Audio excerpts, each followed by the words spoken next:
Ya, tema kita adalah menempatkan Yesus di tahtanya.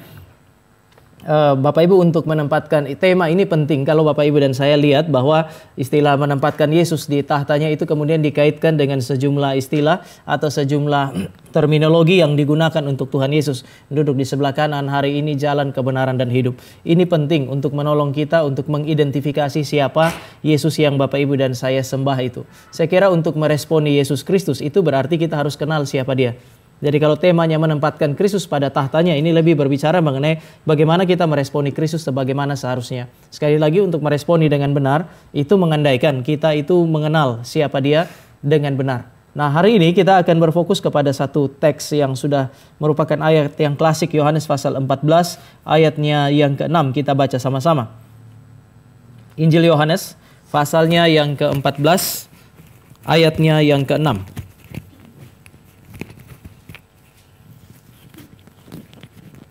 Mari kita baca bersama-sama, 2, 3. Kata Yesus kepadanya, "Akulah jalan dan kebenaran dan hidup.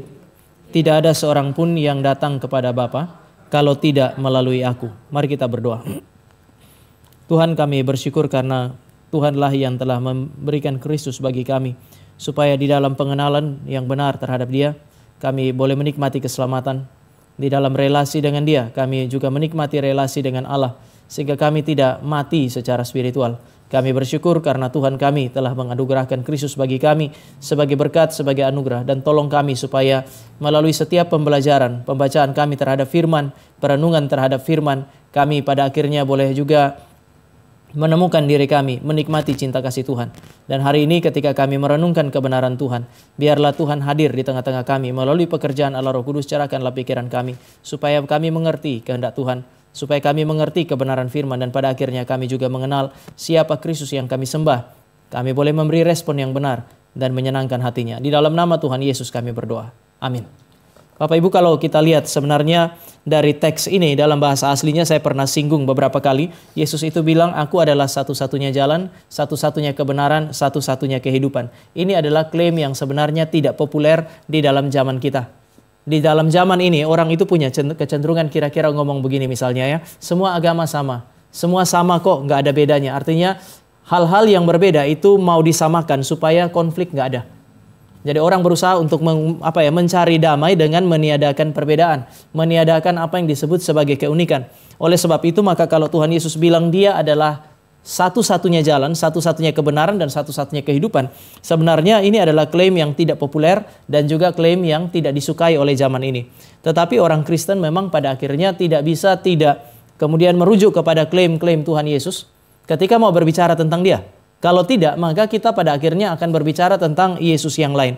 Nah, saya mau ajak kita untuk di awal melihat beberapa hal berkaitan dengan klaim ini untuk menunjukkan kenapa sebenarnya kalau kita berbicara tentang Yesus apa adanya, maka dunia ini tidak akan begitu bisa menerima, terutama konteks zaman kita. Ketika Dia bilang, "Aku adalah jalan dan kebenaran dan hidup," Dia sementara berbicara yang pertama mengenai apa yang kita sebut hari ini sebagai supremasi Yesus Kristus. Dia melampaui semua manusia. Dia manusia. Dia sementara berbicara sebagai seorang manusia, namun Dia melampaui semua manusia. Ada perbedaan kualitatif, perbedaan kualitas antara Yesus yang mengajar dengan yang lain. Pada masa itu orang-orang yang disebut sebagai nabi, rasul, guru, atau rabi adalah orang-orang yang terhormat. Tapi Tuhan Yesus seolah-olah mau menempatkan dirinya di atas para nabi, para rasul, dan para guru. Nabi dan rasul adalah orang yang diinspirasi oleh Allah. Sekali lagi, mereka diinspirasi oleh Allah. Para guru atau para rabi yang mengajar adalah orang yang diiluminasi, yang dicerahkan pikirannya sehingga mereka mengerti firman, lalu kemudian mereka mengajar kebenaran. Orang-orang yang disebut sebagai nabi, rasul, dan para rabi itu mereka dihormati. Kenapa? Karena mereka dianggap sebagai orang-orang yang pikirannya baik, orang-orang yang mengerti bijaksana untuk menunjuk dan mengajarkan tentang jalan hidup yang benar. Kalau bicara mengenai kebenaran, mereka adalah orang-orang yang memberi petunjuk tentang jalan, tentang kebenaran, dan tentang kehidupan. Kalau kita mau bertanya tentang hidup kita, harusnya kita datang kepada nabi, rasul, dan kemudian para rabi. Kalau kita mau tahu apakah jalan hidup saya ini benar atau tidak, kita datang kepada nabi, rasul, dan rabi. Mereka adalah orang-orang yang sekali lagi diinspirasi, orang-orang yang diiluminasi, dan orang yang diberi bijaksana untuk menunjukkan. Mereka adalah orang-orang yang memberi petunjuk tentang jalan, kebenaran, dan hidup. Tetapi ketika Tuhan Yesus bilang, aku adalah jalan, kebenaran, dan hidup, berarti dia mau bilang seolah-olah bahwa ya para nabi, para rasul, dan para rabi yang terhormat itu, ketika mereka mengajar, mereka menunjuk kepada saya, bukan yang lain. Yesus memang disebut sebagai nabi, kita tidak menyangkali itu. Yesus memang disebut sebagai rabi atau guru, kita juga tidak menyangkali itu. Tetapi dia adalah rabi dan guru yang ketika dia mengajar, dia bilang, semua orang ketika mengajar, kalau dia mengajar dengan benar, pasti menunjuk kepada saya. Maka dia bilang sekali lagi, dia adalah jalan, kebenaran, dan hidup. Kalau nanti kita masuk ke dalam penjelasan selanjutnya, Bapak Ibu, dialah yang mengutus Roh Kudus untuk bersaksi tentang dirinya kepada nabi, rasul, dan guru-guru. Bahkan kita punya guru sekolah minggu. Bapak Ibu yang melayani di bidang masing-masing juga kan, sampai pada derajat tertentu terpaksa, entah kita suka atau tidak, kita harus memberikan pengajaran tertentu, entah kepada anak-anak kita atau kepada orang-orang yang dipercayakan kepada kita. Ketika kita pergi dan kita mengajarkan kebenaran, menunjuk kepada Yesus Kristus, itu berarti kita adalah orang-orang yang sekali lagi sementara bersaksi tentang Dia oleh karena pimpinan Roh Kudus. Sehingga ketika Yesus Kristus itu mengatakan bahwa dia melampaui semua manusia, dia itu adalah jalan, kebenaran, dan hidup. Dia mau bilang bahwa dia adalah pribadi yang ditunjuk oleh semua pengajar yang benar. Artinya tidak ada pengajaran yang benar secara spiritual yang tidak merujuk kepada Yesus Kristus. Yang kedua, dia mau bilang bahwa kalau dia adalah jalan, kebenaran, dan hidup, maka semua ajaran apapun itu yang diberikan oleh nabi, rasul, guru-guru, atau siapapun yang muncul hari ini, itu tidak boleh bertentangan dengan ajaran Yesus Kristus. Maka dia punya semacam otoritas. Yesus Kristus adalah standar. Ketika dia bicara tentang sorga, jalan ke sorga itu dia, maka tidak boleh ada pengajaran yang kemudian menawarkan jalan lain yang berbeda dari apa yang ditawarkan oleh Yesus Kristus. Karena dia memiliki otoritas atas semua orang yang memberikan pengajaran tentang sorga misalnya. Tetapi ini adalah klaim mengenai apa yang saya sebut sebagai supremasi. Dia ada di atas orang-orang terhormat. Yang kedua, bukan hanya bicara mengenai supremasi, tetapi ini adalah klaim yang bisa disebut eksklusif. Kalau dia bilang dia adalah satu-satunya, maka dia mau bilang bahwa hanya aku, hanya Yesus, tidak ada yang lain. Aku adalah satu-satunya jalan, hanya saya jalannya. Kalau kamu mau datang kepada Bapa, ya kamu harus datang melalui aku. Kalau kamu mau pergi ke surga, kamu hanya bisa jalan melalui aku. Kalau kamu mau menemukan yang namanya kebenaran, kamu tidak bisa menemukan kebenaran di luar aku. Kalau kamu mau hidup, kamu tidak bisa hidup tanpa persekutuan dengan aku. Bapak, Ibu, dan saya bisa bersekutu dengan semua orang, tetapi pada saat yang sama kita mengalami apa yang disebut sebagai kematian. Kita hanya bisa menikmati hidup yang kekal kalau Bapak, Ibu, dan saya menikmati persekutuan dengan Dia. Dan inilah yang kemudian saya bilang sulit pada zaman ini. Sulit untuk menegaskan bahwa Yesus Kristus itu adalah satu-satunya jalan, satu-satunya kebenaran, dan satu-satunya kehidupan. Satu contoh paling sederhana adalah dalam beberapa minggu ini kan orang Kristen, terutama di Jabodetabek, lagi heboh kan ya. Gara-gara seorang pendeta diskusi sama seorang dokter. Dokter itu Dr. Richard Lee dari Kristen kemudian menjadi mu'alaf. Lalu kemudian ngobrol lah dengan pendeta Gilbert Louis Mondong. Entah pendeta entah bukan itu dia. Tetapi kemudian di dalam percakapan itu sederhana. Begini, kadang-kadang orang cerdas itu bukan hanya cerdas, tapi dia cerdas di dalam memilih teman diskusi. Bagi saya dokter ini adalah seorang dokter yang sangat cerdas untuk mengafirmasi dia punya perpindahan agama itu sebagai benar. Ada satu orang kan ya, satu artis yang geser dari Kristen kepada Islam itu waktu dia lagi promosi, kemudian semua orang tulis di bawah Yudas, Yudas, Yudas. Saya kira itu juga sesuatu yang tidak benar. Tetapi untuk menghindari itu dia butuh seorang pendeta untuk mengafirmasi. Maka dia pilihlah si Gilbert Louis Mondong. Saya mau cerita beberapa hal terkait hal ini. Di dalam podcast itu mereka diskusi, kemudian diskusi panjang. Tiba-tiba masuk ke dalam sebuah pertanyaan yang menurut saya itu sudah dipersiapkan sebelum podcast itu. Pertanyaan itu tiba-tiba, Pak Pendeta, kalau seandainya bagaimana ya pendapatnya Pak Pendeta kalau saya pindah dari Kristen menuju kepada Islam hari ini? Bapak Ibu, kalau Bapak Ibu lihat video itu, sang pendeta itu agak sedikit diam sebentar, kelihatannya dia kaget. Mungkin gak di briefing bahwa akan muncul pertanyaan itu. Lalu kemudian bagi saya dia punya jawaban, itu mengerikan. Jawaban itu seolah-olah mengatakan bahwa tenang aja Richard Lee, karena semua sama. Caranya adalah dia bilang begini. Begini. Orang kalau mau kalau ada beberapa orang buta datang pegang gajah, yang orang yang pegang kaki gajah itu akan bilang, oh gajah itu seperti silinder. Orang yang pegang telinganya gajah akan bilang, oh gajah itu pipih, lembut. Lalu orang yang pegang ekor gajah itu akan bilang, oh enggak, dia seperti silinder tapi kecil. Sehingga nanti ketika dikumpulkan orang-orang ini akan bertengkar. Tapi sebenarnya semua sama-sama benar kan ya? Yang satu pegang kaki gajah, satu pegang telinga gajah, satu mungkin pegang gadingnya, satu pegang belalainya, satu pegang ekornya. Masing-masing menjelaskan tentang gajah. Bapak Ibu, ini adalah penjelasan atau ilustrasi ini adalah ilustrasi yang sering dipakai oleh kelompok yang disebut sebagai pluralis yang sudah terjebak di dalam pluralisme. Seolah-olah mau mengatakan bahwa satu kebenaran yang sama itu bisa dijelaskan dari perspektif yang berbeda sehingga sama-sama benar. Pertanyaan saya sederhana, apakah kaki gajah itu gajah? Lah, ibu-ibu, bapak ibu jangan lihat saya. coba pikir baik-baik. Apakah kaki gajah itu gajah? Sehingga kemudian waktu saya menjelaskan tentang gajah, saya hanya menjelaskan mengenai kakinya. Pertanyaannya adalah apakah kaki gajah itu gajah? Kedua, apakah telinga gajah itu gajah? Gajah itu kan totalitas.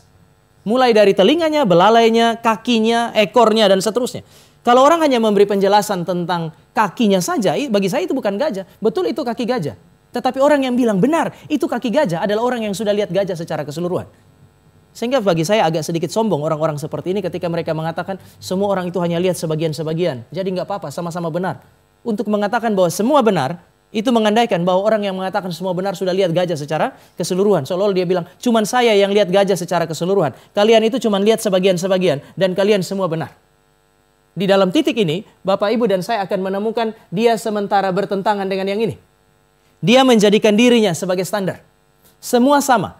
Yang kedua adalah dia tidak memperhatikan satu prinsip di dalam pengajaran yang namanya hukum non-kontradiksi. Dua hal yang saling berbenturan tidak mungkin benar pada saat yang sama. Kristen dan Islam kan gak mungkin sama. Kita percaya Allah Tritunggal, Islam tidak percaya Allah Tritunggal. Ketika dua klaim ini didudukkan bersama-sama, langsung kelihatan bertentangan. Bagaimana mungkin bisa benar pada saat yang sama? Tidak mungkin. Ada semacam penyangkalan terhadap perbedaan di dalam berbagai macam agama, tapi dia punya penjelasan pakai itu. Ya sudah, semua sama kok. Dan kemudian lebih mengerikan lagi, ini yang saya bilang, dokternya pintar sekali. Waktu dia bilang, itu agama tuh hanya seperti orang pegang kaki gajah dan seterusnya. Bapak Ibu lihat pertanyaan kedua. Kalau memang semua sama Pak Pendeta, kenapa Pak Pendeta masih jadi pendeta tidak masuk Islam? Cerdas kan ya? Cerdas sekali. Lalu Bapak Ibu lihat jawaban yang mengerikan ini. Oh, karena saya masih suka babi. Dia jadi pendeta tetap Kristen karena babi. Saya ini suka babi tapi saya tidak Kristen karena babi. Bukankah ini adalah pintu masuk yang luar biasa untuk sekali lagi melakukan penginjilan bagi sang dokter? Kenapa kamu jadi Kristen? Oh, karena cuma satu jalan untuk datang ke sorga, yaitu Yesus Kristus. Saya kan nggak perlu bilang kamu harus percaya, tapi saya bilang dari perspektif saya. Yesus pernah bilang, aku adalah satu-satunya jalan, satu-satunya kebenaran, dan satu-satunya hidup. Tetapi dia enggak, dia buang kesempatan emas ini. Lalu kemudian dia bilang, saya jadi Kristen masih tetap jadi pendeta karena saya masih suka babi. Saya pikir Richard Lee masih membatasi pertanyaan. Kalau saya Richard Lee, saya akan bilang, kenapa Bapak tidak jadi Hindu atau Buddhis aja? Masih ada agama lain yang bisa makan babi. Kenapa masih pendeta? Kalau memang alasannya cuman babi. Bapak Ibu, saya tidak sementara menghina babi. Saya sementara menghina mereka yang menjadikan babi sebagai alasan untuk beragama. Karl Marx itu dia kemudian memutuskan untuk mengatakan bahwa ekonomi itulah yang menjadi fondasi bagi seluruh proses hidup dalam masyarakat. Gara-gara yang kayak begini. Ada orang beragama karena perutnya. Itu papanya Karl Marx. Karl Marx itu lahir di dalam keluarga yang beragama, tapi lama-lama dia perhatikan ada yang aneh dengan papanya. Ketika teman bisnis papanya dia itu banyak di gereja Katolik, Karl Marx papanya pindah jadi agama Katolik. Tapi begitu dia bisnis, lalu kemudian teman-teman bisnisnya itu banyak di dalam gereja Lutheran, dia pindah jadi agama Protestan. Begitu anaknya besar, anaknya ciptakan satu teori yang mengatakan bahwa segala sesuatu yang berjalan di dalam alam semesta ini itu bergantung kepada apa yang disebut sebagai ekonomi. Maka ekonomi adalah fondasi dari segala sesuatu. Itu teori masih relevan sampai hari ini, dan sang pendeta atau orang, paling tidak orang yang mengaku pendeta itu kan mengatakan hal ini. Saya jadi Kristen karena urusan perutnya saya. Kita mau suka mau nggak suka, tetapi ini jawabannya. Sekali lagi, ada peluang emas untuk bercerita tentang Yesus Kristus dan itu diganti dengan seekor babi. Maka sekarang kita lihat yang ketiga. Kalau begitu Pak Pendeta, kalau saya tinggalkan Kristen, saya bagaimana? Sang pendeta berusaha untuk merangkul orang ini, lalu kemudian jawabannya adalah begini. Tidak ada sorganya orang Islam, tidak ada sorganya orang Kristen, tidak ada sorganya orang Hindu, dan tidak ada sorganya orang Buddhis. Lalu seperti bercanda memang, dia bilang, masa sih waktu kita mau pergi ke sorga Tuhan akan kasih tunjuk begini. Itu sorganya orang Islam itu yang di sana, itu yang gede karena mayoritas. Kemudian yang di ujung sana itu sorganya orang Kristen, agak sedikit kecil meskipun banyak. Lalu kemudian ada sorganya orang Hindu, orang Buddhis dan seterusnya. Dia bilang, kan nggak begitu. Lalu kemudian Richard Lee tanya, jadi kalau saya mau masuk sorga itu bagaimana? Lalu dia bilang, tiba-tiba dia jadi reform orang ini. Orang ini adalah orang yang tidak begitu suka reform. Tiba-tiba dia jadi reform. Dia bilang begini, sangat bergantung kepada kehendak Tuhan. Siapa yang dia mau? Ini bicara mengenai predestinasi nih. Pendeta ini adalah pendeta yang kalau Bapak Ibu perhatikan, dia tolak predestinasi. Tiba-tiba dia jadi reform di podcast itu. Dia bilang begini, sangat bergantung. Sangat bergantung siapa yang Tuhan mau. Jadi Tuhan yang mau, Tuhan yang pilih siapa yang masuk ke situ. Yang dia lupa kasih tahu adalah betul Tuhan pilih. Tapi Tuhan juga tunjuk jalan bagi orang pilihan untuk datang kepada dia. Yaitu Yesus Kristus. Semua sama. Semua tidak ada bedanya. Ini tidak bisa diterima kalau Bapak Ibu dan saya baca baik-baik teks ini. Tuhan Yesus bilang hanya aku adalah yang menjadi jalan kepada Bapa. Hanya aku adalah jalan untuk datang ke sorga. Nggak ada yang lain. Dengan demikian Bapak Ibu dan saya tidak bisa bilang semua sama. Dia adalah kebenaran. Kenapa? Karena dia turun dari sorga untuk memberikan kebenaran kepada Bapak Ibu dan saya. Dan dia adalah satu-satunya yang kalau dia datang turun dari sorga berarti untuk bicara tentang sorga. Pribadi satu-satunya yang bisa kita terima kebenaran percakapannya tentang sorga adalah Yesus Kristus. Ketika dia bilang dia adalah satu-satunya. Bapak Ibu dan saya tidak bisa merujuk kepada referensi yang lain kecuali Yesus Kristus. Tetapi sekali lagi kita ada di dalam satu zaman yang kalau dia bilang dia adalah satu-satunya, maka ini masalah. Orang lebih suka mengatakan ini, semua sama. Kalau semua sama, itu mengandaikan tidak ada konflik. Iya, kalau saya pakai contoh itu berarti pendeta Gilbert Louis Mondong tidak berkonflik dengan Richard Lee. Tapi pada saat yang sama, hari ini, dia akan berkonflik dengan semua orang Kristen yang mengerti klaim Yesus Kristus yang eksklusif ini. Bapak Ibu saya mesti ingatkan bahwa kalau Bapak Ibu mengerti bahwa Yesus adalah satu-satunya jalan, satu-satunya kebenaran, Tuhan Yesus pernah bilang begini, dia datang tidak untuk membawa damai, dia datang untuk membawa pedang. Agama Kristen adalah agama yang bersifat eksklusif, tidak ada yang lain. Hanya Yesus Kristus. Tetapi kemudian di agama Kristen adalah agama yang bersifat ofensif. Dia bukan hanya bilang hanya aku, tetapi ketika dia bilang hanya aku, berarti yang lain bukan. Tidak ada jalan yang lain. Ini sangat ofensif. Semua agama pada masa itu menunjuk kepada apa yang disebut sebagai jalan datang kepada Allah. Tuhan Yesus bilang tidak ada, cuman saya. Sehingga ketika Bapak Ibu dan saya mengikuti jalan yang ditunjukkan oleh Tuhan Yesus, itu membuat kekristenan itu kemudian menjadi agama yang bukan hanya eksklusif, tetapi juga ofensif. Kenapa kekristenan seringkali ditolak? Karena ini. Kita adalah agama yang memang satu sisi bersifat eksklusif sekaligus ofensif. Bapak Ibu dan saya tidak bisa samakan Yesus Kristus dengan semua untuk kemudian merangkul semua. Tidak bisa. Maka tema kita hari ini kan mendudukkan Yesus di atas tahtanya. Berarti kita harus mengakui supremasinya. Dan ketika kita mengakui supremasinya, kita harus juga mengakui klaim eksklusif ini. Tidak ada yang lain. Kita juga terpaksa harus mengakui klaim yang bersifat ofensif ini. Yang lain bukan jalan untuk datang kepada Bapa. Yesus sementara menegaskan bahwa dia punya identitas yang berbeda. Ketika Bapak Ibu dan saya menyamakan dia dengan yang lain, maka kita sementara menghancurkan Kristus. Ada seorang penulis namanya Darrell Bock itu menulis tentang dethroning Jesus. Menurunkan Yesus dari tahtanya.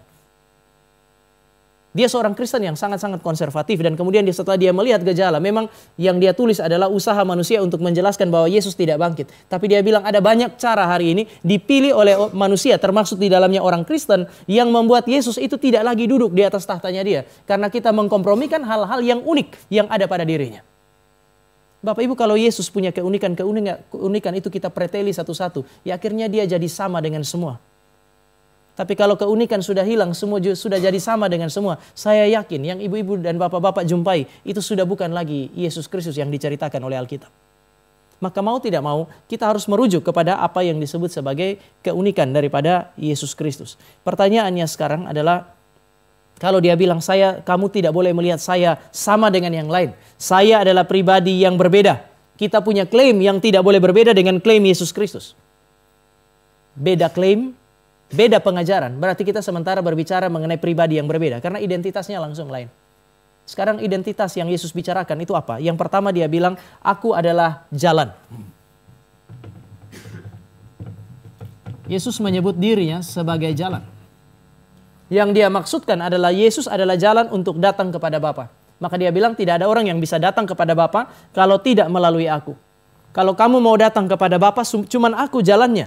Kenapa? Karena aku diutus oleh Bapa. Karena aku datang dari Bapa. Kalau saudara dan saya perhatikan Injil Yohanes. Aku adalah satu-satunya jalan untuk pergi ke rumah Bapa di sorga. Kenapa? Karena aku datang dari rumah Bapa. Jadi ini adalah jalan menuju kepada Bapa dan jalan untuk menuju ke sorga. Kalau kita bilang sorga adalah tempat, kalau saya pakai istilah tempat di mana Allah ada, maka jalan kepada Bapa adalah jalan ke sorga. Kenapa Yesus adalah satu-satunya jalan ini? Ya, sederhana. Waktu kita bicara mengenai kebangkitan, saya sempat ajak kita untuk renungkan ini. Dia adalah satu-satunya yang turun dari sorga. Kita hanya bisa pergi ke sana kalau kita datang kepada dia, lalu kemudian dia memberi petunjuk kepada kita tentang sorga, karena dia adalah satu-satunya pribadi yang turun dari sorga. Yohanes pasal yang ketiga ayat yang ke-13. Tetapi kalau seandainya dia turun dari sorga, itu berarti Yesus Kristus yang Bapak Ibu dan saya punya adalah Yesus Kristus yang tidak berasal dari dunia. Dia beda dengan kita. Satu sisi dia sama dengan semua manusia, tetapi dia bilang dia datang dari sorga. Bapak Ibu dan saya adalah orang-orang yang berasal dari bumi ini. Maka kita pengkhotbah bilang, semua yang datang dari debu akan kembali menjadi debu. Sementara Yesus Kristus tidak datang dari dunia ini. Oleh karena itu dia yang datang dari sorga akan kembali ke sorga. Ini menegaskan sekali lagi apa yang menjadi perbedaan antara Yesus Kristus dengan yang lain. Dia adalah jalan karena dia turun dari sorga, maka dia bisa membawa kita kembali ke sana. Tetapi Bapak Ibu juga mesti ingat, ini mengandaikan bahwa Yesus Kristus adalah pribadi yang suci. Kalau dia tidak berasal dari dunia ini, dia datang dari sorga, Alkitab bilang di sorga tidak ada dosa. Klaim ini tidak sesederhana yang Bapak Ibu dan saya pikirkan. Kamu adalah orang berdosa karena kamu berasal dari dunia ini. Kamu rapuh karena kamu datang dari debu tanah. Saya tidak. Makanya kalau seandainya kita lihat klaim-klaim ini membuat murid-murid bingung. Ya karena ada sejumlah hal yang secara implisit kemudian Bapak Ibu dan saya bisa lihat menegaskan bahwa dia adalah orang yang berbeda dari semua orang. Kita bisa bilang ini orang aneh. Dia bukan hanya bilang dia datang dari sorga, tetapi dia bilang dia adalah orang yang suci. Tetapi kalau dia suci, dia tidak berdosa. Maka dua klaim ini mengatakan bahwa Yesus Kristus adalah pribadi yang ilahi. Ini sudah tidak bisa Bapak Ibu dan saya tolak. Pertama, dia datang dari sorga karena dia berasal dari sorga. Yang kedua, dia suci. Yang memenuhi dua kriteria ini cuman pribadi yang sifatnya ilahi. Yesus sementara menegaskan bahwa dia adalah pribadi yang ilahi. Yang kedua, ketika dia bilang aku adalah jalan, dia sementara mengatakan kepada kita bahwa dia satu-satunya pribadi yang bisa membawa sorga datang ke bumi. Sebaliknya, dia adalah satu-satunya pribadi yang bisa membawa manusia untuk pergi ke sorga. Dua arah ini. Hari ini Bapak Ibu dan saya adalah orang-orang yang mengalami apa yang disebut sebagai pergumulan penderitaan. Tapi pada saat yang sama kita adalah orang-orang yang juga diberikan kesempatan untuk bisa menikmati sorga. di dalam persekutuan dengan Bapa. Mari kita lihat dari lagi-lagi ini klaim yang sifatnya ilahi. Matius pasal yang ke-11 ayat yang ke-27. Matius pasal yang ke-11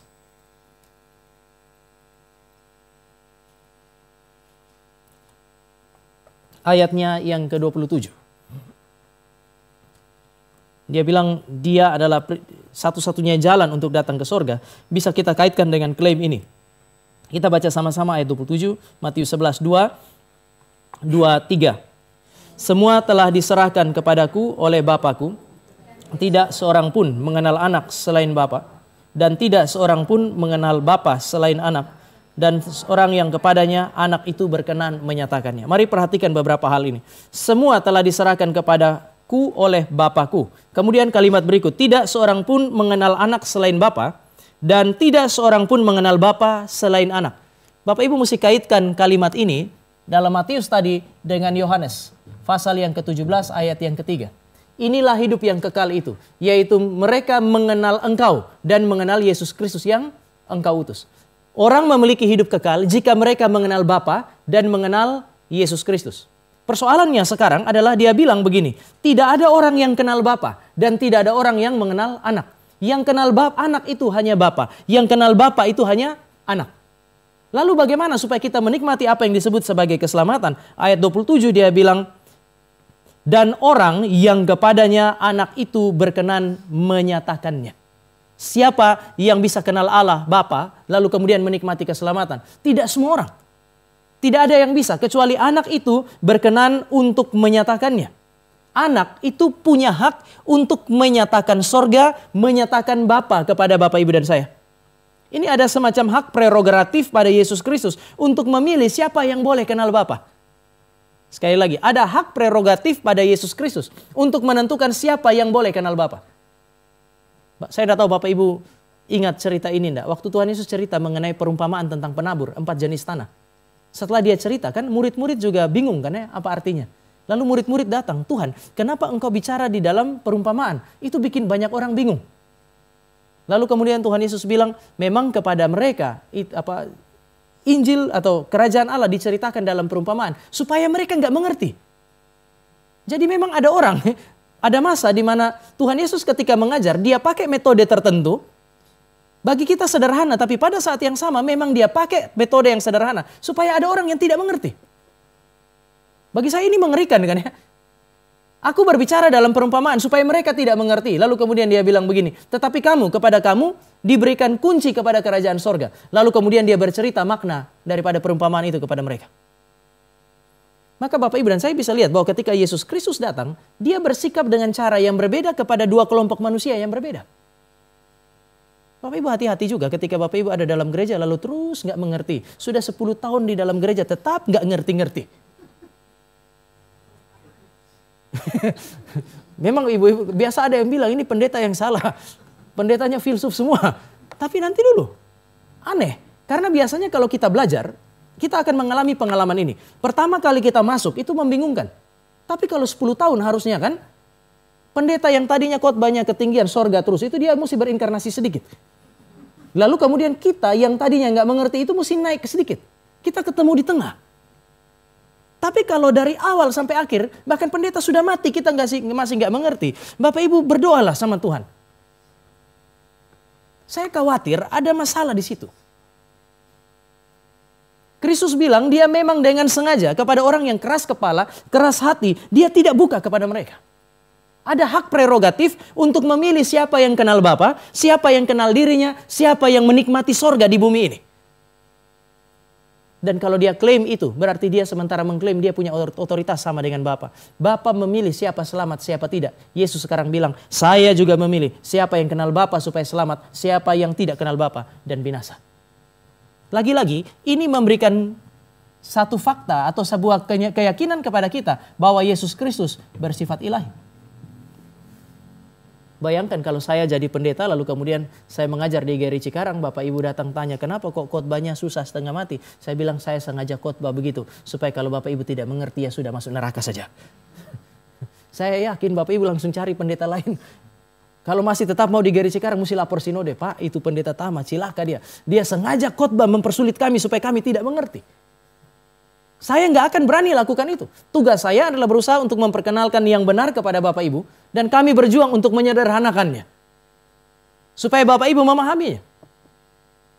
Tetapi Kristus dia bilang tidak, saya pakai perumpamaan supaya kamu nggak mengerti. Cuman Allah yang bisa berlaku sedemikian. Kemarin kita lihat ketika dia bilang aku adalah jalan. Untuk membawa, dia adalah jalan untuk membawa sorga turun. Membawa Bapa itu seolah-olah diperkenalkan kepada manusia. Lalu kemudian membawa kita satu saat untuk kembali berjumpa dengan Bapa ya. Ini adalah klaim yang bersifat ilahi.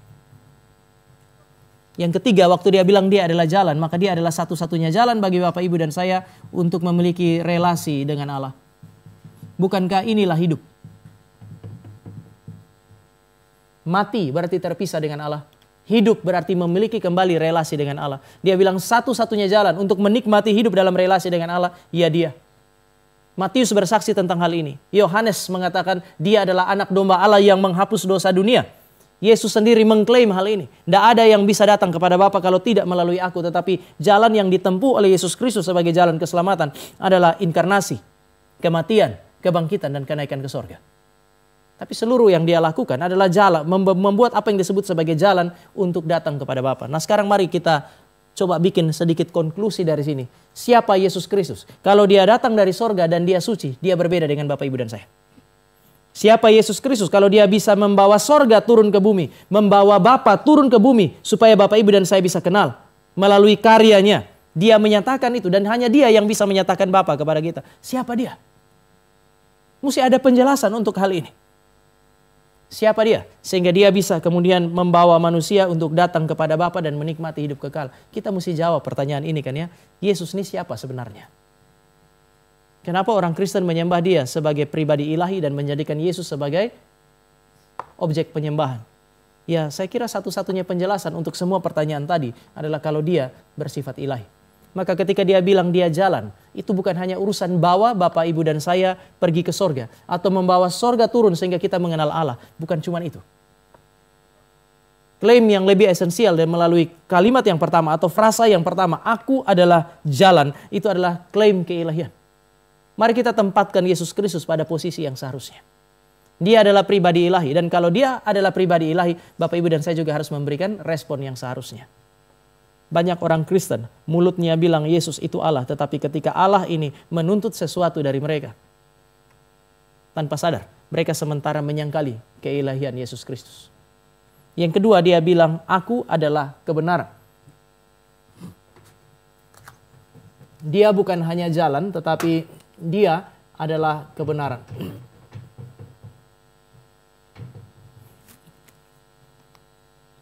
Ketika dia bilang dia adalah kebenaran, lagi-lagi ini adalah klaim keilahian. Siapa di antara Bapak, Ibu yang bisa bilang aku adalah kebenaran? Alkitab bilang Allah adalah kebenaran. Ini kan sinkron dengan pengajaran Alkitab bahwa Allah adalah kebenaran. Ketika dia bilang dia adalah kebenaran, ini adalah klaim keilahian. Saya pernah satu kali dalam sebuah diskusi, ada orang kemudian berdebat. Waktu berdebat kemudian hadir, kami ada di situ. Lalu kemudian ngobrol-ngobrol, saya cuma bilang, ya saya tidak bisa memihak kepada satu dari dua. Lalu kemudian salah satu itu bilang, tapi bukankah hamba Tuhan harus memihak kebenaran? Waktu itu pertanyaan saya sederhana, apakah Anda kebenaran? Karena dia sementara memihak, hamba Tuhan itu harus memihak kepada dia, lalu kemudian dia pakai alasan hamba Tuhan harus memihak kebenaran. Pertanyaan sederhana, memangnya kamu kebenaran? Mungkin kamu ada pada posisi yang benar, tetapi kamu bukan kebenaran. Kalau ada sesuatu yang harus kepadanya hamba Tuhan memihak, itu adalah kebenaran. Kristus itu dengan sangat berani mengklaim bahwa dia adalah pribadi yang adalah kebenaran. Yesus Kristus itu satu sisi dia mengajar sih. Dia seperti nabi. Kita mengakui dia sebagai nabi. Dia seperti para rasul yang mengajar, tapi dia juga disebut sebagai rabi. Dan dia tidak menyangkali hal ini. Yesus sama dengan mereka. Yesus datang dan kemudian Yesus mengajar kebenaran, berbicara, mengajar. Sama seperti orang-orang ini. Tetapi pada saat yang sama, Bapak, Ibu, dan saya akan menemukan ketika dia mengajar, dia berbicara dengan otoritas ilahi.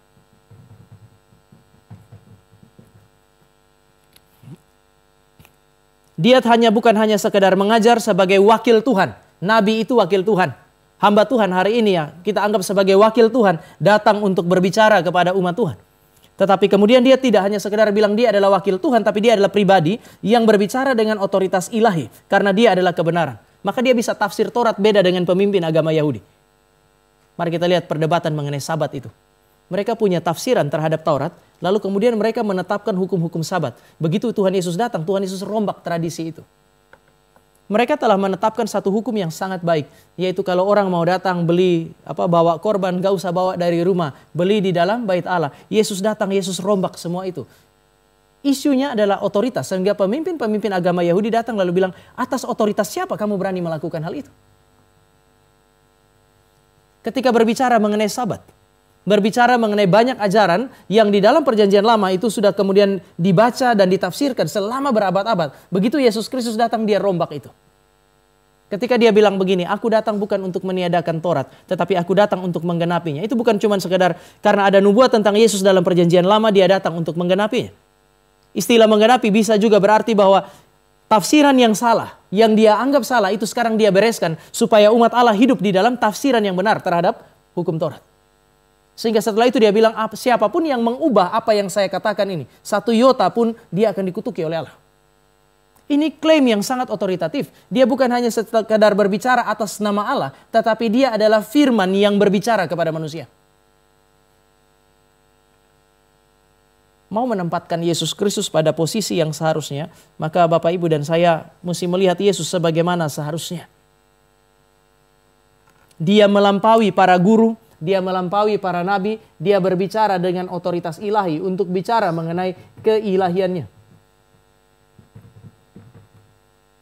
Dia adalah kebenaran, dan kalau dia punya konsekuensi bahwa dia adalah Yesus adalah kebenaran, konsekuensinya apa? Ya pertama ya perkataan Yesus Kristus benar. Bapak Ibu dan saya tidak punya pilihan yang lain. Sekali lagi, ketika Bapak Ibu dan saya belajar dan kemudian menemukan pengajaran yang ada di dalam Kristus, maka kita tidak bisa menjadi benar dengan melawan Yesus Kristus. Orang tua tidak bisa mengajar anaknya dengan pengajaran yang bertentangan dengan apa yang Yesus Kristus ajarkan. Bapak Ibu dan saya tidak bisa memberi nasihat kepada orang tertentu dengan cara yang bertentangan dengan apa yang Yesus Kristus ajarkan. Kenapa pada akhirnya seluruh gereja harusnya melewati proses yang disebut sebagai proses belajar. Untuk memastikan bahwa apa yang kita sampaikan itu adalah sesuatu yang tidak bertentangan dengan kehendak Tuhan. Ketika kita marah kepada anak-anak kita, ketika kita marah kepada suami atau istri kita, ketika anak marah kepada orang tua, pertanyaannya adalah apakah ekspresi kemarahan itu, kata-kata yang muncul, itu sesuai dengan apa yang Yesus ajarkan atau tidak. Ketika Bapak Ibu dan saya berelasi dengan manusia lalu kemudian keputusan-keputusan yang kita ambil, kita bisa tanya juga apakah keputusan-keputusan itu sesuai dengan apa yang Yesus ajarkan atau tidak. Perkataan kita, hidup kita, tindakan kita tidak bisa bertentangan, tidak mungkin benar kalau bertentangan dengan apa yang Yesus Kristus ajarkan. Kan ini sesederhana itu. Kalau dia adalah kebenaran, maka kita mesti memastikan bahwa apa yang kita pahami tentang dia dan apa yang kita lakukan tidak boleh berkontradiksi dengan Kristus yang adalah kebenaran itu. Kalau seandainya Kristus adalah kebenaran, maka konsekuensi lainnya adalah perkataan-perkataan Kristus atau firman Kristus memimpin kita kepada kebenaran. Memimpin kita kepada hidup yang benar atau memimpin kita kepada Allah yang benar. Bapak Ibu dan saya tidak bisa berharap punya hidup benar sekali lagi kalau kita tidak bergumul dengan firman yang diberikan oleh Kristus kepada kita entah melalui para nabi maupun para rasul, entah melalui perjanjian lama ataupun melalui perjanjian baru. Bapak Ibu dan saya tidak bisa beda dengan itu. Kalau Yesus adalah kebenaran, maka perkataan Kristus adalah fondasi bagi apa yang hari ini Bapak Ibu dan saya sebut sebagai spiritualitas yang sejati. Kehidupan spiritual kita ada fondasi bagi spiritualitas sejati. Kita tidak bisa bangun kehidupan spiritual semata-mata melalui tradisi gereja. Tradisi gereja adalah sesuatu yang sangat penting. Tapi kehidupan spiritual kita itu tidak bisa dibangun semata-mata berdasarkan itu. Orang reform ini kan termasuk yang jarang puasa kan. Bapak Ibu yang pernah datang dari gereja lain. Orang lain itu doa puasa, kita nih puasa doa. Jadi orang lain sering sekali berdoa puasa, kita tuh doanya puasa.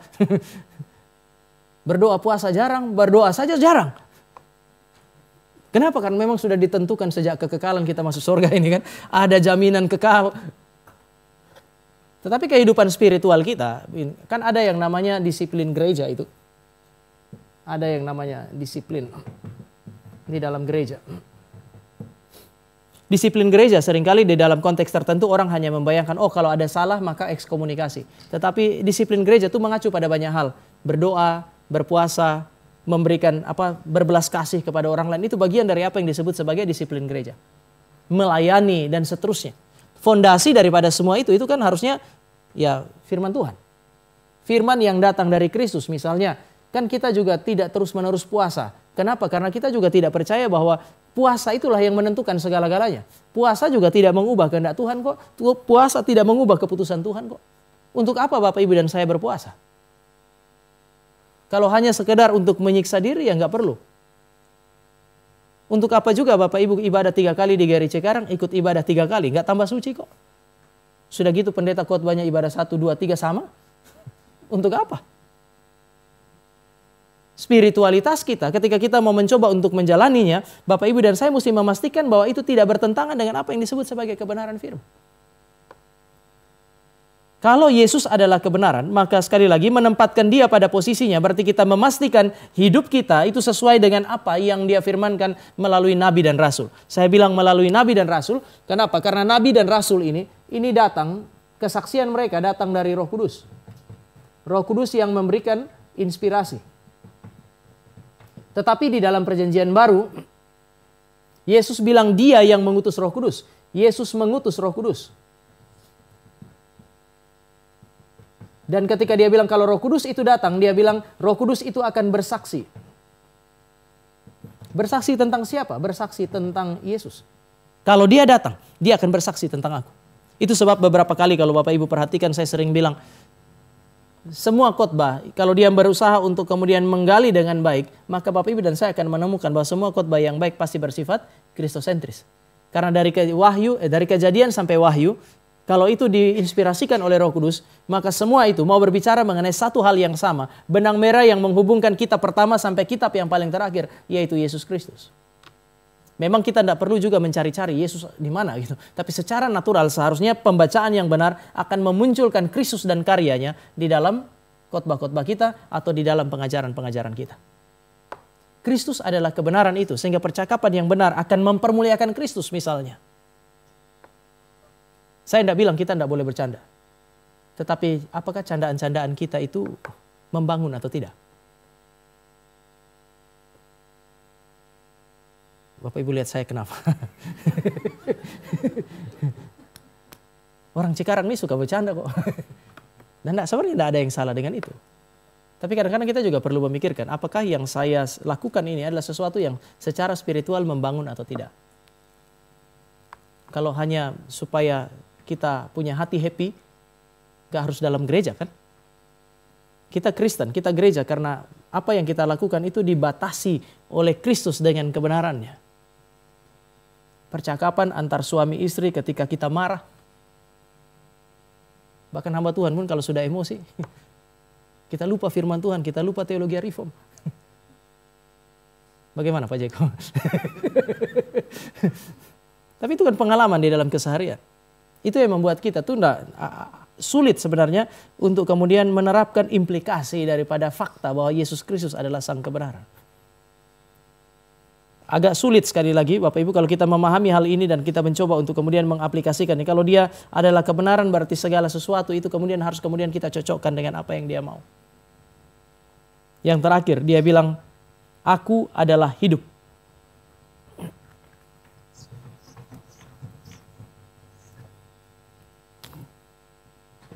Aku bukan hanya jalan kebenaran tetapi aku adalah hidup. Dia bukan hanya sekedar sumber hidup. Banyak orang melihat Kristus sebagai sumber hidup. Tetapi Alkitab tidak memberikan petunjuk bahwa dia adalah sumber hidup dalam pengertian dia hanya sekedar memberi kehidupan kepada kita. Dia bilang dia adalah hidup. Yesus Kristuslah yang memberikan kepada kita. Dia hidup, maka dia adalah pemberi hidup secara jasmani maupun secara rohani. Bapak Ibu hari ini kalau Bapak Ibu hidup, masih bisa duduk di sini. Ya karena Kristus yang memberikannya. Kenapa kemudian kita ada di tempat ini? Ini bagian dari ucapan syukur kita. Karena Kristus memberikan kehidupan kepada kita, maka kita mempermuliakan Dia. Saya kira nggak salah Ibu Ellen dengan segala pergumulannya saat ini. Kemudian dijemput, diajak datang ke sini, disuruh duduk di sini. Lalu kemudian dibawa pulang. Ya meskipun ada di dalam pergumulan ini, tetapi Ibu masih hidup. Hidup itu datang dari Kristus. Maka mau tidak mau itu mesti dikembalikan kepada Kristus. Di dalam bentuk yang paling sederhana, paling tidak. Secara jasmani, Yesus adalah pribadi yang memberikan kehidupan bahkan secara jasmania. Kemudian dia juga pribadi yang memberikan kehidupan secara spiritual, artinya tidak ada kehidupan spiritual yang beres kalau tidak ada di dalam persekutuan dengan Dia. Bahkan tanpa persekutuan dengan Yesus Kristus, maka itu adalah spiritualitas yang mati.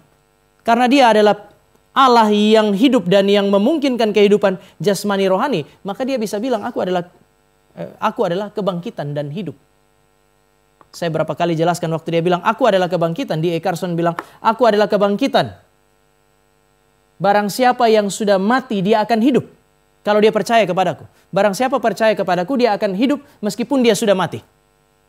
Yesus sementara bilang, itu bicara mengenai kebangkitan fisik di akhir zaman. Aku adalah kebangkitan, maka kalau kamu percaya kepadaku, meskipun kamu sudah mati, satu saat saya akan membangkitkan kamu. Dia yang membangkitkan karena Dia yang memberi hidup. Karena Dia hidup, maka ya di dalam tradisi kita, di dalam konteks GRI kan bicara mengenai kebangkitan Yesus itu ada dua pandangan. Satu bilang Yesus itu hanya dibangkitkan. Artinya memang Dia pribadi ilahi tapi Dia hanya dibangkitkan. Pandangan yang lain di dalam konteks GRI, kita bukan hanya sekedar percaya bahwa Yesus itu dibangkitkan tetapi Dia juga bangkit dari dirinya sendiri. Secara personal di tengah-tengah perbedaan itu saya setuju dengan yang kedua. Dia bukan hanya dibangkitkan oleh Bapa, tetapi Dia bangkit dari dirinya sendiri. Waktu Dia bilang begini, di dalam aku itu aku memiliki hidup. Aku berkuasa untuk memberinya. Aku berkuasa juga untuk mengambilnya kembali. Ada dimensi ini yang sementara mau ditekankan gitu. Bapak, Ibu dan saya adalah orang-orang yang punya hidup itu karena Tuhan kasih. Satu saat ketika Tuhan ambil kembali hidup itu, Bapak, Ibu dan saya tidak pernah bisa bangkit dari diri kita sendiri. Kita mesti tunggu Dia datang, lalu kemudian Dia membangkitkan kita. Tapi kemudian Dia bilang, aku adalah bukan hanya kebangkitan, aku adalah hidup. Barang siapa yang hidup atau yang masih hidup, lalu percaya kepadaku, dia tidak akan mati untuk selama-lamanya. Klaim ini hanya bisa benar kalau Dia adalah pribadi yang memungkinkan kita menikmati kehidupan spiritual, yaitu persekutuan dengan Allah. Dia mau bilang bahwa Bapak, Ibu dan saya tidak mungkin bisa memiliki hidup secara spiritual tanpa persekutuan dengan Dia. Siapa yang bisa klaim sedemikian? Tadi kalau saya bilang terpisah dari Allah berarti mati, Yesus sekarang bilang terpisah dari saya kamu mati. Ya, lagi-lagi ilahi ini. Karena aku adalah hidup, maka kamu tidak punya pilihan yang lain kecuali menikmati apa yang disebut sebagai persekutuan dengan aku. Tuhan Yesus bilang sama perempuan Samaria itu, kamu ya, kalau kamu tahu siapa yang berbicara kepada kamu, niscaya kamu akan bilang minta supaya dia memberikan air hidup kepada kamu. Manusia itu haus secara spiritual. Tetapi Tuhan Yesus bilang, kalau kamu tahu dengan siapa kamu bicara, kamu pasti minta air hidup. Air yang memberikan kehidupan kepada manusia. Dan Dia bilang, itu saya. Tidak ada yang lain. Sampai di titik ini sekali lagi. Kalimat atau frasa yang ketiga, aku adalah hidup. Itu menempatkan Yesus pada posisi yang begitu mulia. Menempatkan Yesus pada posisi yang begitu tinggi. Sehingga kita sudah tidak bisa, sebenarnya kita tidak bisa tukar Yesus Kristus yang kita punya dengan siapapun. Atau dengan apapun. Apalagi cuma dengan seekor babi. Tidak bisa. Bapak, Ibu dan saya punya kesaksian nanti ketika kalau orang tanya kenapa kamu jadi Kristen. Tolong. Dengan jelas. Kasih tahu saya Kristen. Karena saya percaya kepada Kristus yang punya identitas yang unik ini. Gak usah cari lagi alasan yang lain. Kadang-kadang kenapa kamu jadi Kristen? Ya kita bingung. Nanti sesekali coba tanya sama Stefani itu. Kenapa kamu Kristen? Saya berharap Richard Lee ajak Stefani daripada ajak pendeta yang tadi. Anak saya masih bisa jawab. Tuhan Yesus mati untuk saya. Meskipun dia mungkin teologinya tidak sekompleks yang Bapak, Ibu dan saya punya. Tapi dia tahu Tuhan Yesus, saya jadi Kristen. Saya ini Kristen karena saya percaya kepada Tuhan Yesus. Yang mati bagi saya, dia Tuhan. Kalau Bapak Ibu tanya bagaimana Tuhan jadi manusia, dia pasti tidak bisa jelaskan. Tapi dia tahu itu Tuhan yang jadi manusia. Dan itu kenapa dia jadi Kristen. Bapak Ibu dan saya harus punya alasan yang jelas. Dan kita juga harusnya menjadi Kristen berarti kita tahu kenapa kita menjadi Kristen. Siapa objek penyembahan di dalam konteks kekristenan. Dan objek penyembahan yang benar itu adalah Kristus yang memungkinkan kita berjumpa dengan Allah yang sejati. Mari kita berdoa. Tuhan, kami datang kepadamu, kami bersyukur untuk sharing pada malam hari ini terkait dengan Kristus yang adalah jalan dan kebenaran dan hidup. Melalui kalimat ini, kami tidak dapat menemukan Kristus yang lain kecuali Kristus yang bukan hanya manusia tetapi pribadi ilahi. Pribadi ilahi yang membawa sorga turun dengan memperkenalkan Bapa kepada kami. Dan membawa kami untuk boleh melihat sorga dan satu saat nanti kami berjumpa dan menikmati kerajaan sorga itu. Kami bersyukur karena keunikan Kristus inilah maka kami boleh menjadi orang-orang Kristen. Meskipun di tengah-tengah dunia yang menolak keunikan Kristus, kami tidak dapat menyangkali keunikannya. Dan kami harus menghidupi keunikan Kristus ini. Kuatkan kami supaya kami bukan hanya menghidupi keunikan Kristus, memberikan penyembahan kepada Dia, tetapi di dalam kondisi yang paling terdesak sekalipun, kami tidak rela terpisah dari Dia dan kami tetap menceritakan keunikannya. Ini doa kami di dalam nama Tuhan Yesus kami berdoa dan kami bersyukur untuk kebenaran firman yang kami baca dan kami pikirkan secara bersama-sama. Amin. Baik Bapak Ibu, apakah ada hal yang mau didiskusikan?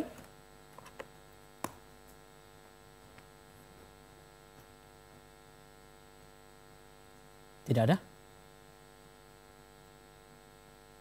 Saya sisakan waktu banyak supaya ada pertanyaan.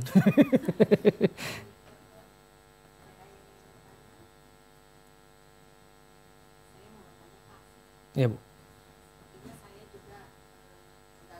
Kayak pendeta Gilbert itu ya, kalau dia pendeta. Seringkali juga kita kan berelasi dengan teman-teman yang berbeda agama gitu. Jadi pas lagi ngumpul-ngumpul mungkin lagi ada perdebatan atau gimana, terus untuk menengahi gitu ada teman yang udah semua agama itu kan sama gitu. Nah seringkali saya sih diem gitu, nggak bisa, tidak ya menghindari konflik gitu. Ini semakin disadarkan ternyata saya salah, saya tidak meninggikan Kristus gitu. Gimana ya Pak? Apa saya harus menjelaskan gitu dalam misalkan pas pertemuan itu lagi ada yang berdebat-debat gitu. Ya. Kalau saya sih, saya akan cenderung bilang begini, ketika orang berdebat lalu kemudian sudahlah semua agama sama.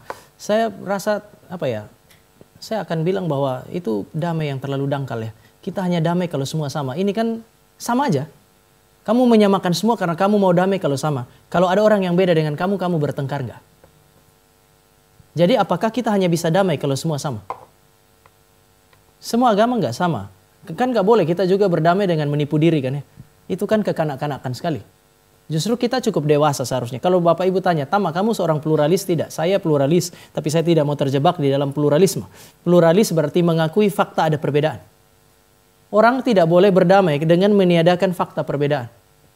Sampai kapanpun saya seorang laki-laki datangnya dari NTT, Bapak Ibu ada datang dari Medan, datang ada yang orang Chinese dan seterusnya. Kita tidak bisa bilang mari kita bersekutu karena semua sama. Tidak bisa. Persekutuan yang terjadi karena semua sama, saya kira itu sebuah persekutuan yang dangkal. Tapi kalau seandainya Bapak Ibu dan saya ada dalam perbedaan, lalu kemudian kita masih bisa bertoleransi satu dengan yang lain, saling menerima satu dengan yang lain, ya itu justru itu semacam persekutuan yang mendalam gitu. Itu menerima fakta perbedaan. Sehingga mungkin kita nggak harus ini juga ya, nggak harus kan ngomong pelan-pelan bisa. Hei semua sama, bilang aja enggak lah, jangan damai karena semua sama. Nggak apa-apa biar kita beda, tapi kita bisa damai. Kan perbedaan pendapat itu sesuatu yang wajar. Bahkan ketika dia bilang semua sama, Bu Vera dalam hati kan pasti bilang enggak kan. Jadi tidak mungkin dipaksa sama semua. Tidak bisa itu. Ketika misalnya Indonesia ini kan kita punya semboyan Bhinneka Tunggal Ika. Berbeda-beda tetapi satu. Itu berarti kita tuh harus mengakui bahwa kita beda. Baru kita perlu apa yang disebut sebagai kesatuan. Kesatuan itu usaha untuk bersatu. Ini hanya boleh terjadi kalau kita mengakui ada perbedaan. Misalnya toleransi, kalau semua sudah sama masih perlu toleransi? Kan nggak perlu lagi. Karena semua sudah sama, toleransi apa lagi yang dibutuhkan? Justru toleransi itu di dalam bangsa ini dibutuhkan karena ada perbedaan. Jadi kita sekali lagi tidak boleh itu. Bahwa nanti Bu Vera belum melanjutkan dengan bercerita tentang Kristus itu urusan kedua. Beberapa kali sih saya juga mengalami situasi itu. Ada masa saya bilang enggak lah, kita kalau mau bersatu aja, akui bahwa kita beda. Perbedaan pendapat itu sesuatu yang berbeda. Lagi pula lawan debat itu kan teman diskusi sebenarnya. Jadi di dalam konteks itu saya kira oke lah untuk mengatakan ya persekutuan dengan cara itu terlalu dangkal. Dan bahkan itu bukan, kalau itu orang Indonesia itu kan nggak Indonesia banget itu. Indonesia ini bersatu di tengah-tengah keperbedaan. Jadi kekayaan perbedaan itu justru menjadi kekayaan bagi bangsa ini. Kristen itu kan beda-beda. Kita tuh reform dengan karismatik itu sama sekali beda, jauh berbeda. Tapi kan Bapak Ibu juga akan menemukan bahwa kita reform tidak mengatakan bahwa mereka bidat dalam konteks tertentu. Orang-orang katakanlah GBI. Misalnya saya ngomong tadi pendeta Gilbert, apakah itu berarti bahwa semua pendeta GBI itu kemudian bidat? Kan enggak. Kita masih menerima mereka, kita dengan Katolik itu. Kita tidak bilang Katolik bidat. Saya percaya sejumlah orang Katolik akan kita jumpai juga di sorga. Kalau sorga isinya reform semua, rame. Bapak Ibu bayangkan kita ini susah senyum, begitu masuk sorga ketemu gini banyak orang lebih suka pindah neraka. Sorga kok dingin. Saya kira itu, saya tidak tahu saya menjawab. Oke. Ada lagi Bapak Ibu? Baik, kalau sudah tidak ada, saya kembalikan ke Bu Eka.